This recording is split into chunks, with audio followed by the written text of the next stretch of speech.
Lee Anderson asked the Home Office one simple question about illegal migrants on small boats. They didn't have a clue. We seriously need to drain the swamp. In today's video, we will watch and react to this, all whilst going over the latest news from up and down the country. But first, hit the like button and subscribe to the channel and join our fast-growing community. Just a quick one to say we do have new One Keir t-shirts available on our website. Go to britishstand.com or check the link in the description.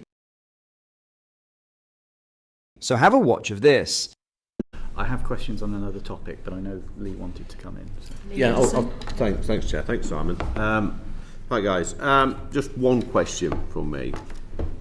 Put foreign offenders aside and Albanians aside, just forget about those numbers. How many people travelling on small boats that's been refused asylum have been sent to a third country or back to their own country over the past 3 years?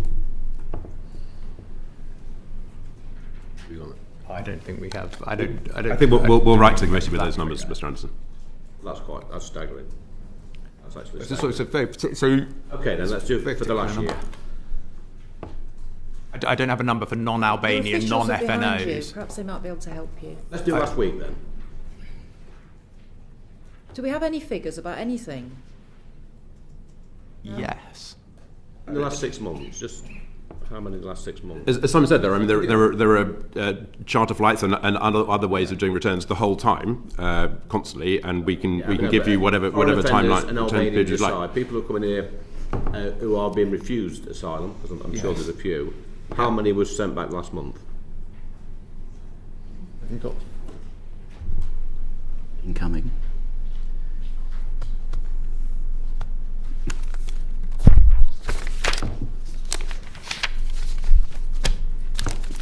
We'll write to you with those numbers, Mr. Anderson. I'm sorry, Chair, but I find it absolutely staggering that the big boss hasn't got a clue, not just on this question, but nearly every other question we've asked today. Why is that? We've got that. I think Mr. Ridley's looking for the numbers, and we will send them to you. Okay, that's me done, Chair. Thank you.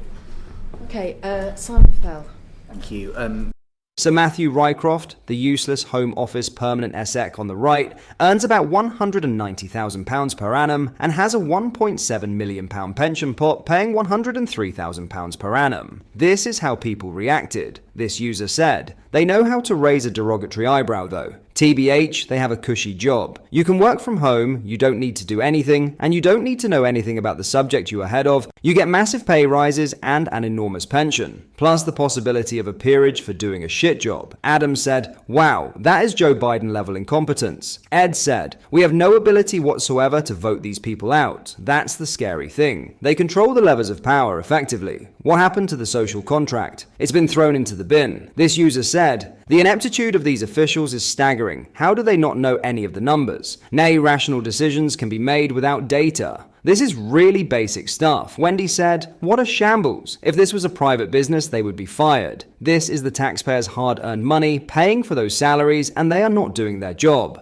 Utter disgrace. Not one of them in that video had any information whatsoever. Beggars belief. What are your thoughts on this? Let me know in the comments."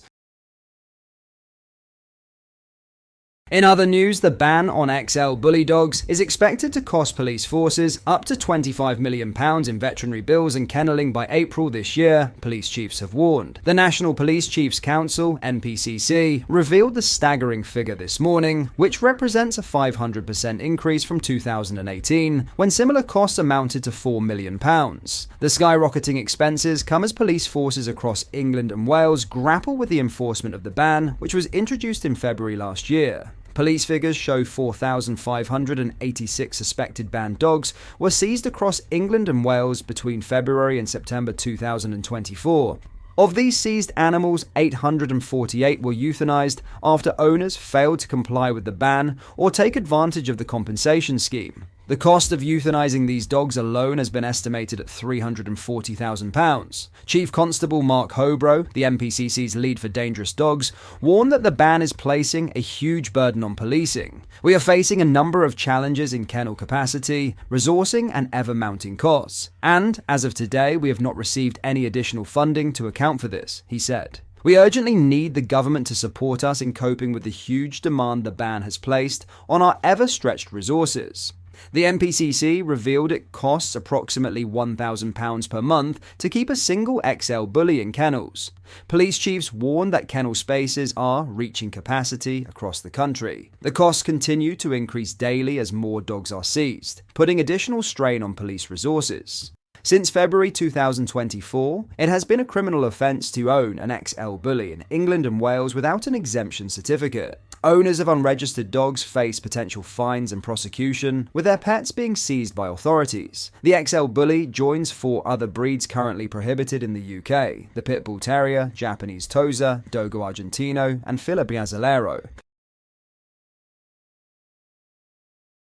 Lastly, a man who was recently pardoned by Donald Trump for his role in the January 6th Capitol riot has been shot dead by police during a traffic stop in Indiana. Matthew Huttle, 42, was killed on Sunday when an altercation broke out with a Jasper County Sheriff's deputy who had attempted to arrest him during the stop. The incident occurred just days after Huttle received a presidential pardon, having previously served 6 months in prison for his participation in the 2021 Capitol attack. State police said an altercation took place between the suspect and the officer, which resulted in the officer firing his weapon and fatally wounding the suspect. Investigators confirmed Huttle was in possession of a firearm during the traffic stop. The incident occurred on Indiana State Road 14, though few other details have been released about the circumstances of the attempted arrest. Nick Barnes, a lawyer representing Huttle in an upcoming case in Lake County, told the Associated Press he didn't know the circumstances of the shooting, but planned to find out a lot more about it. Huttle had traveled to Washington with his uncle Dale to attend the pro-Trump rally on January 6, 2021. He spent approximately 16 minutes inside the Capitol building and recorded his actions on video. His uncle Dale received a 30-month prison sentence after pleading guilty to assaulting an officer with a flagpole. According to defense lawyer Andrew Hemmer, Huttle is not a true believer in any political cause, but attended the rally because he thought it would be a historic moment and he had nothing better to do after getting out of jail for a driving offense.